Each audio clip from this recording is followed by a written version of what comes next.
to do something else when we're again. You know what I mean?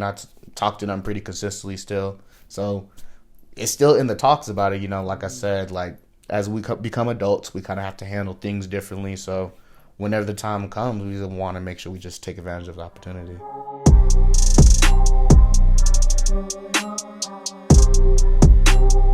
What's going, y'all?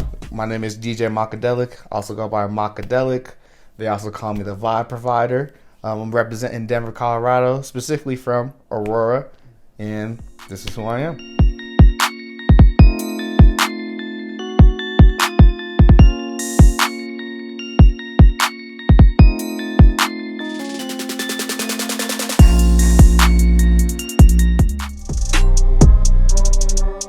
Man, for me personally, I feel like I've been growing up with music. It's been embedded in me for a while.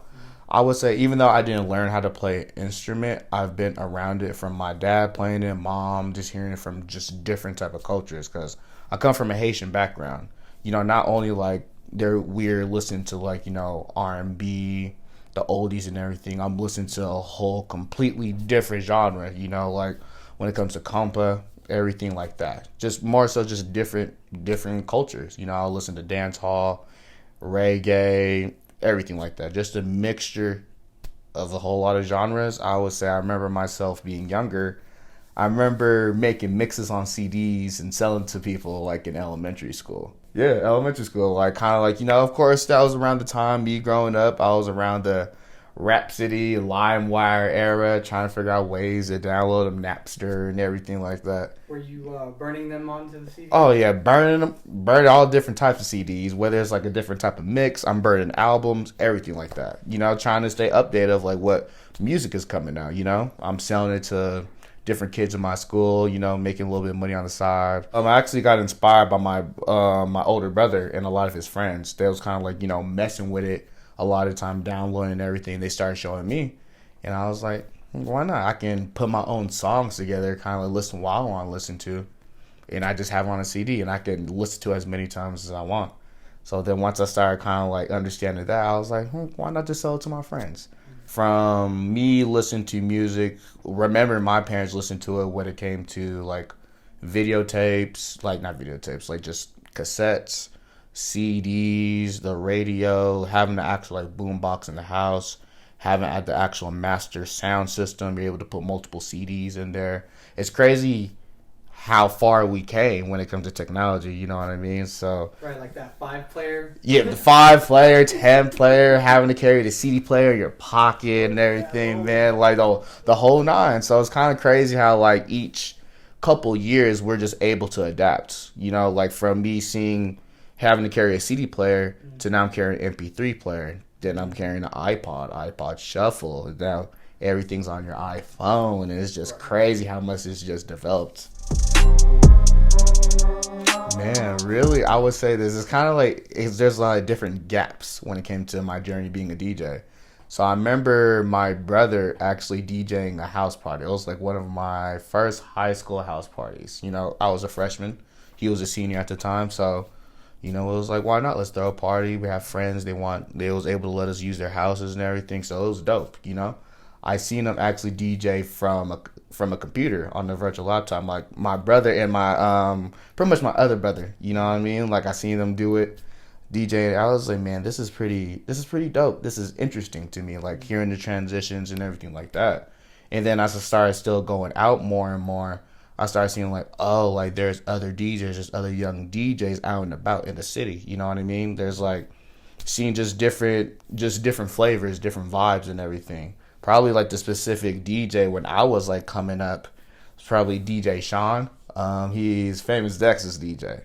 So it's kind of like he's from Chicago, but he lived out here for a good amount of time, did his thing and everything. So like my freshman year, like remembering him like actually DJing those like parties and everything, those team parties, it was actually like pretty dope. And especially to see where he's at, like it's pretty inspiring, you know. So like he's one of the kind of DJs I just remember coming up like, oh, like as a high schooler, like he's DJing these parties, he's like getting it lit. It's like it's really turned up, you know what I mean? So ever since then, I remember I was messing with my brother's laptop, you know, messing with it, trying to like come up with different transitions, fuck with it, everything like that, mess with different softwares. And then, like I said, it was my freshman year.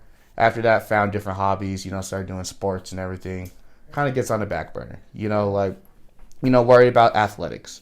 As after high school, once I finished being an athlete, pretty much moved on to college, I had a lot more free time. So then I got inspired because I went to this conference with one of my school organizations. We went to Oklahoma. And then pretty much it was dope. Just a lot of like different people, especially like people that looked like myself. You know what I mean? Like a dope culture. And then I remember recalling seeing a DJ, and then he's just talking on the mic, mixing and everything. And I was like, this is pretty dope.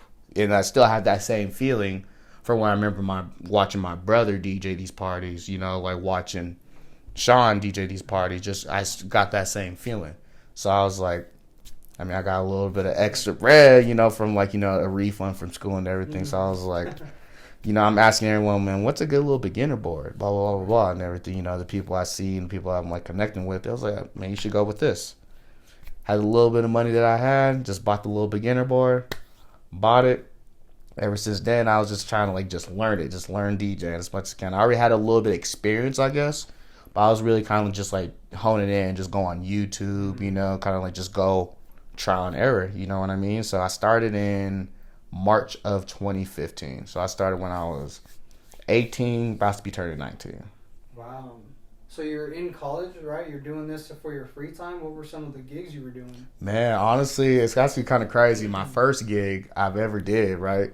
I started DJing. I started like practicing and everything, right? One of like my friends that I went to the conference with, she was a event coordinator for like kind of like for the school for like different like events and everything. She was doing one of the spring concert there. In the spring concert, the main performer who was headliner was Sage the Gemini. So then she asked me straight up, she was like, you want to do the intermissions? You want to DJ these? I was like, sure. Like, why not? Like, why not just take the opportunity? Of course, I was a little nervous. I'm like, This is like my first gig, and it's kind of like a big deal, technically. You know what I mean? Did you feel prepared? Did you feel like you could handle it?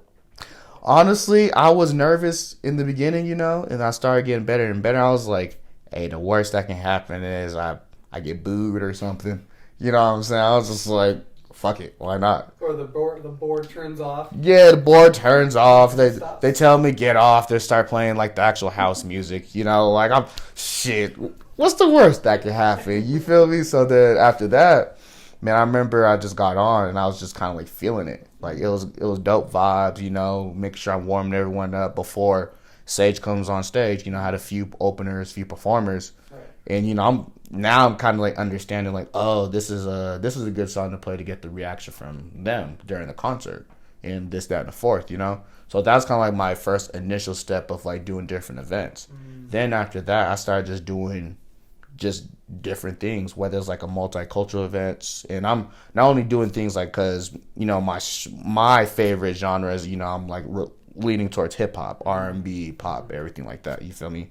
I'm doing things that's way out of there. I'm doing Hawaiian music. I'm doing Latin music, reggaeton, bachata, like everything. I had to learn this on the fly. Like I'm doing quinceañeras. I'm like learning all this. Like I'm not necessarily understanding what the music is saying, but I have to understand what the reactions, how it makes them feel, like, because when it comes to music, it's still a language. It's still a different vibration that everyone's going to feel in a way.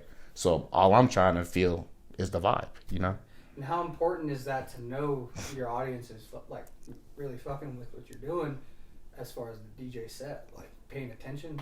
Right? Yeah, you do have to pay attention to the crowd. That's a really big thing. Of course, we can always come up with like playlists. Oh, I'm gonna play this, that, with that. That comes with practice. We always gotta like practice these transitions, these mixes, the way it is. Like that's just with any craft. But at the same time, you're not always going to go with this sound or these songs with this type of crowd in the building. The same mixes or the same songs I'm playing in the club. It's not always going to be the same things I'm playing at a wedding. It's not going to be the same things I'm playing at a corporate gig, So I always got to like just know your audience. Boy, I know it's always been serious, but what was like, when did you actually start to see things paying off? Man, when I started seeing things paying off, I would say like Of course, in the middle of college, when it's like a little bit a year in, like a year and a half, 2 years around that time. Of course, like I went to UNC, University of Northern Colorado. You know, it's not too far from Denver. I started meeting different DJs from Denver, from Aurora, that actually like kind of has experience and did different cities around it as well. You feel me? So then I started connecting with different DJs, like DJ Blasian, DJ Victory, just different people, entrepreneurs. You know, we're like, hey, let's throw an event up in Greeley. You know, they'll drive up there, make it happen. Your own events? Oh yeah, bro. Like it was kind of like getting to that point. You know, like of course I have my experience when it comes to like different organizations with schools and everything like that. Kind of like there is one event that I couldn't DJ because my laptop crashed, so I had to get it fixed. So we called up Victory. You know, he pulled up. He kind of like seen the opportunity to make some things happen. You know, up in Greeley, and we started connecting and everything. We started connecting the dots, getting more people involved. Then we actually started throwing our own events, and then after the event, now I'm starting to see like, oh, there's a reward with this too. Successful events, because you're gonna have your successful events, you're gonna have your failed events. Anything with life, pass or fail. But we started seeing success from it, so I started seeing, a little bit of profit from it. So I was like, oh, this is actually pretty dope. There's a way to actually make it happen. Mind you, I'm in college. Like a lot of college students I know, we broke. Like we broke trying to figure it out. You feel me? So I'm able to get, paid off of having fun, doing something I love to do. Why not? So then after that, I started connecting more and more people. Then I connected with my boy Denzel and Nick. We kind of like made like a little like promotion company. And then we kind of like took the torch from Victory Blasian them, because they started moving on doing their own thing in the city, getting better and better in Denver. We had a whole Greeley down. So we started doing our own parties, and it just kept getting bigger and bigger. We was doing it in Greeley. Then we was doing it for Collins, then doing it in all these different places, same with doing it with Victory and Blasian, Boulder, Pueblo, all different type of places. But this is kind of like bringing everyone together. You feel me? Was there like a name to this collective? Man, honestly, so the first name I remember with me, Blasian, Victory, my manager Q, everyone, we called it Damien, the architect, one of my artists is Trace Chapman, my boy. We called it the Party Pack Tour, right? Yeah, like kind of like the first go around. Call it the Party Pack Tour, hit different cities, make some shit happen. Okay. Party pack. Yeah, the party fact, what I'm saying? Especially when Future dropped that song during that time, 2016. If you, 2016, you know that year, man. So with that being said, they started doing their own thing in Denver. Kind of like come across the end of 2016. Me, my boy Denzel was the main one. He wanted to like push it to the point, like was trying to get different people, different people didn't want to necessarily like, stick with it, but Denzel was the main one. Got my boy Nick on board, and we called it Select Entertainment. This was the new group. Yeah, this was the new group, after, everyone else kind of like moved on, started doing their own thing, in Denver. You feel me? Respectable, it's a bigger city, but, we're still students here. We still got to make best of what we got. So once we got Select Entertainment going, we started doing just the parties. We started kind of continuing everything. Being serious. Exactly. And then with that being said, there was 3 DJs involved with the Party Pack Tour. When it came to Select Entertainment, it was just me being the DJ the whole night. So that was actually a dope opportunity to kind of like showcase what I can do. I'm DJing for 4, 5, 6 straight hours through the night sometimes. You know what I mean? So when you have 2 DJs, maybe 3, you get like an hour and a half, 2 hour set. Like I'm DJing the full night. I gotta come with some shit. I gotta come with some fire. You feel me? So, are you guys still together? Man, that's not as of right now. That's my brother. Denzel, Nick, those are my guys. You feel me? We're continuing with life. We become adults and everything. So, who knows? Possibly, because we're all in different places right now. We might, come up with a plan to do something else when we're again. I talk to them pretty consistently still.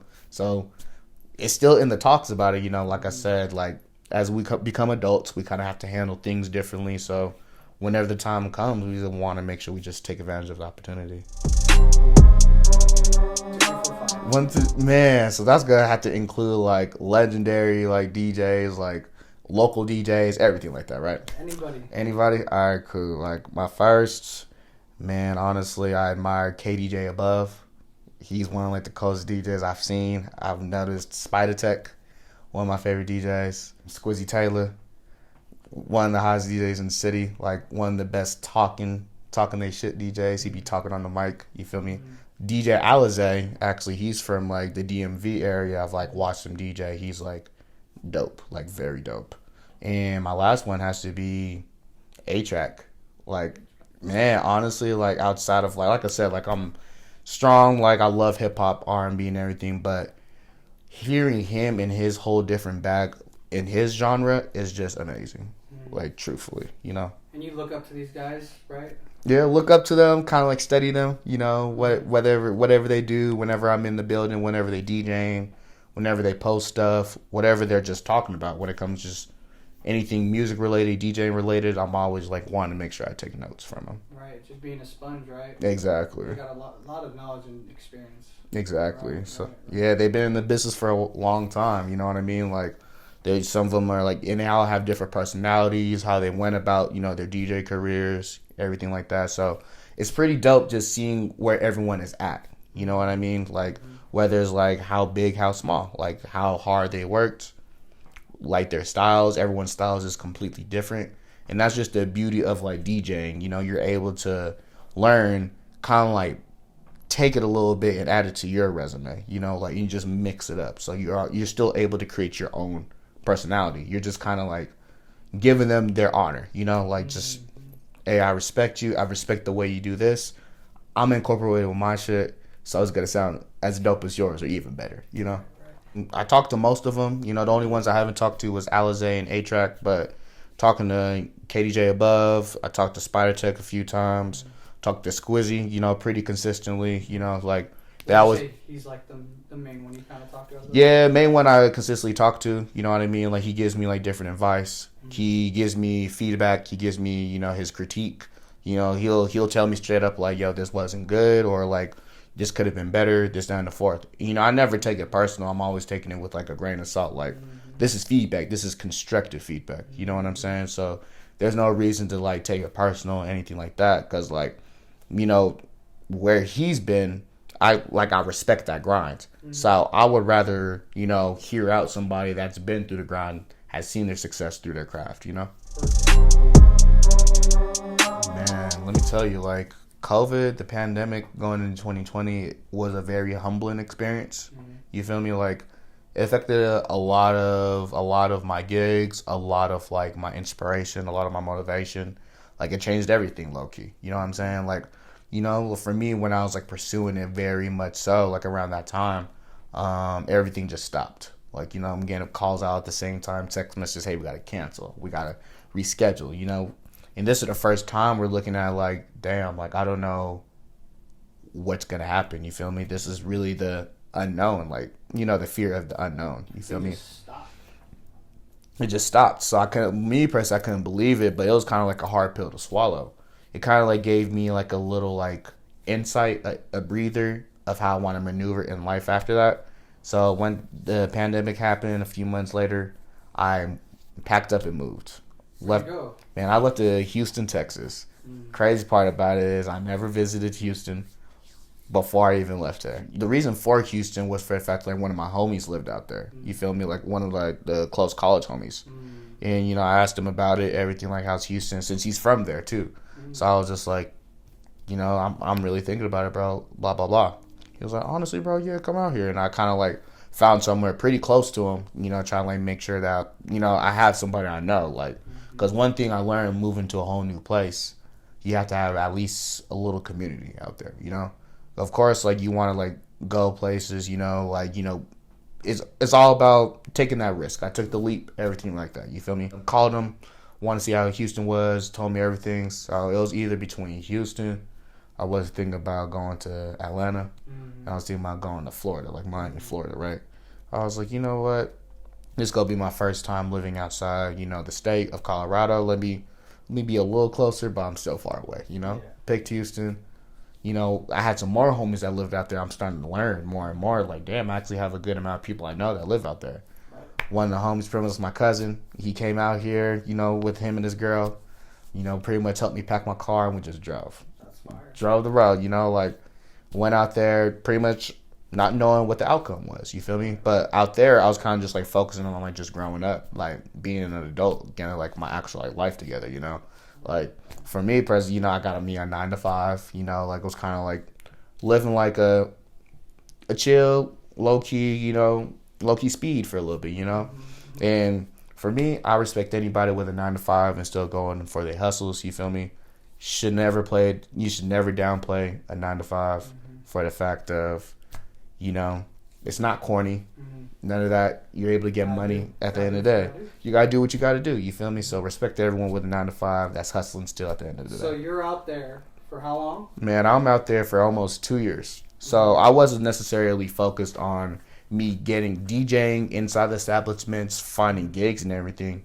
Really, my biggest thing was just, taking it all in, taking a whole different culture. Like Houston, Texas is way different from Denver, Colorado.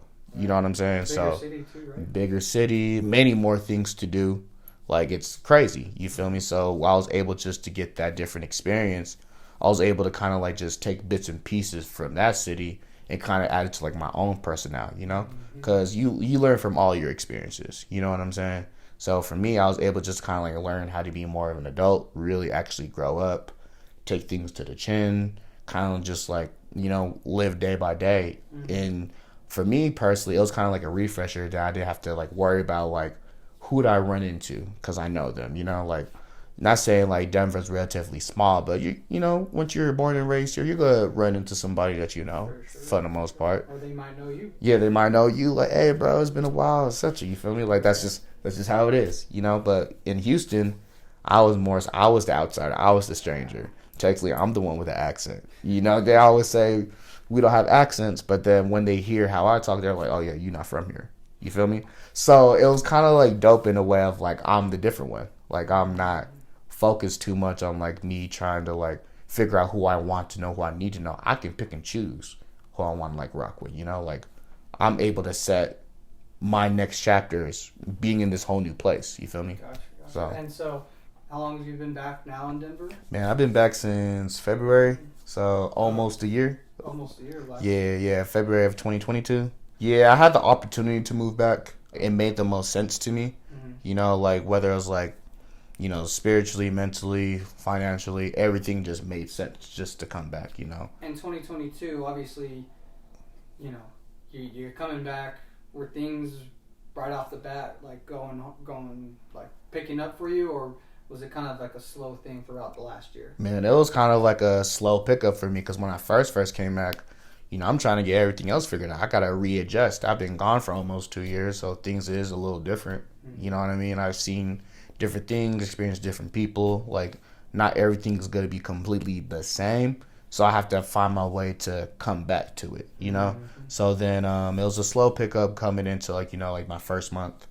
I was, like, kind of, like, taking gigs here and there. You feel me? But I was still trying, like, to warm up and everything. Because there was a point when I came back where, like, man, I was thinking about, like, kind of, like, just taking a full, like, I'm done with DJing type of deal. You feel me? Like, of course, like, I've done my breaks and everything, you feel me? But I was kind of, like, really thinking, like, I don't want to do this no more. You know what I mean? Especially with the pandemic, it caused so much resentment towards DJing. Like, something that I was able to escape to, it just got taken away. That shit hits you. It eats you pretty deep. You feel me? So, as a creative, as an entrepreneur, we all felt, similar. You know what I mean? Felt that same hit, same hurt when it comes to, like, their passions, possibly was on that on the way there, going up. But really, just the biggest thing I've seen a lot of the creative friends is, like, just resiliency, keeping it alive. And that was kind of like my struggle, trying to keep my creativity alive, because I'm just going through so much, like, kind of like I said, growing that resentment, just not knowing how to deal with these emotions. You feel me? Gotcha. So me coming back into Denver, I'm still kind of trying to fill it out and everything, until finally I kind of like, in the middle of the year, I kind of like, let me just hone in on it. Let me just go ahead. I know it's a struggle for me a little bit right now when it comes to how I'm feeling towards DJing and creativity, everything. I'm shocked. I'm like tired, I'm fatigued, you feel me? So, but let me at least give it a shot. Let me see how far I can run with it, you know? Right. I open myself back up to the city, like, yo, I'm accepting bookings, I'm accepting anything, you know what I mean? That's Do this thing. exactly, you know, I'm taking different types of bookings, you know, whether I'm doing weddings, I'm doing bars, I'm doing clubs, I'm doing sports events, I'm doing whatever. You feel me? Just trying to get back into the grind and shit. You feel me? So like, of course, like for me, I was practicing from time to time, but it's not the same with being alive. You know what I mean? So, because of course I can be a bedroom DJ, but you know, in order for me to get out there and able to like spread, you know, my goodness, my vibes to everyone, I gotta put myself out there. So, start putting myself out there again.